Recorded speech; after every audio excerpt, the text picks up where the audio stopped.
Hello বন্ধুরা, চলে আসলাম আরও একটি নতুন ভিডিও নিয়ে। তো আশা করছি সবাই অনেক অনেক ভালো আছেন। আমিও বেশ বিন্দাস আছি। তো আমার আজকের ভিডিওটা একটু শর্ট ভিডিওই হবে। তো আজকের যে মূল বিষয় ছিল সেটা হচ্ছে কিভাবে আপনি পাঠাও অ্যাপসের যে ডিজিটাল পেমেন্ট সিস্টেম, এই ডিজিটাল পেমেন্ট থেকে আপনি কিভাবে আপনার বিকাশে টাকা উইথড্র করে নিতে পারবেন।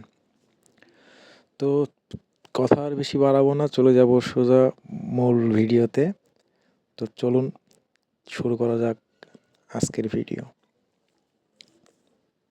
তো প্রথমে আমরা চলে যাব আমাদের মোবাইল স্ক্রিন থেকে পাঠাও অ্যাপসে। তো পাঠাও অ্যাপসে যাওয়ার পরে আমরা চলে আসবো এখান থেকে হচ্ছে উপার্জন নামে একটা অপশন দেখতে পাচ্ছেন আপনারা। এই যে হোম, লিডার বোর্ড, উপার্জন, অ্যাকাউন্টস। তো অ্যাকাউন্টসের পাশে এই যে উপার্জন, তো উপার্জনে আমরা ক্লিক করে দিলাম। দিলে দেখা যাচ্ছে যে আমার 545 টাকা 40 পয়সা আমার ক্যাশে আছে, ডিজিটাল ক্রেডিটে। তো এখান থেকে উইথড্রোতে চলে যাব। উইথড্রো থেকে আবার উইথড্রো, তারপরে বিকাশ সিলেক্ট করে দিব, বিকাশ নাম্বারটা দিয়ে দিব, অ্যামাউন্ট লিখব 545 টাকা।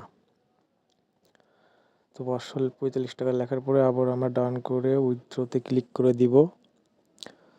যখন উইথড্রোতে আমরা ক্লিক করব তখন এরকম একটা ইন্টারফেস চলে আসবে। তার মানে হচ্ছে পাঠাও থেকে আপনার ওই বিকাশ নাম্বারে একটা ওটিপি দিবে। তো ওটিপির জন্য আমরা ওয়েট করতেছি এখন। এই যে চলে আসছে আমাদের ওটিপি।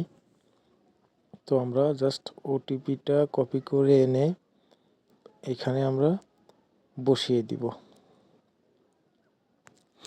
তারপর বসিয়ে দেওয়ার পরে দেখবেন চলে আসবে হচ্ছে এই যে উইথড্র অলরেডি হয়ে গেছে। এই যে ফিডব্যাকটা এসএমএসও দিয়ে দিছে তারা আমাকে পাঠাও থেকে। এখন আমি আমার ব্যালেন্সে যাব, দেখতেছি এখনও টাকা আছে, কিন্তু আমি যখন একটা রিলোড দিব, মানে রিফ্রেশ দিব পেজটাকে, তখন আমি আবার উপার্জনে গিয়ে দেখবো এই যে আমার ব্যালেন্স 0 হয়ে গেছে অলরেডি, মানে বাকি টাকাটা পাঠাও আমাকে আমার বিকাশ অ্যাকাউন্টে পাঠিয়ে দিয়েছে।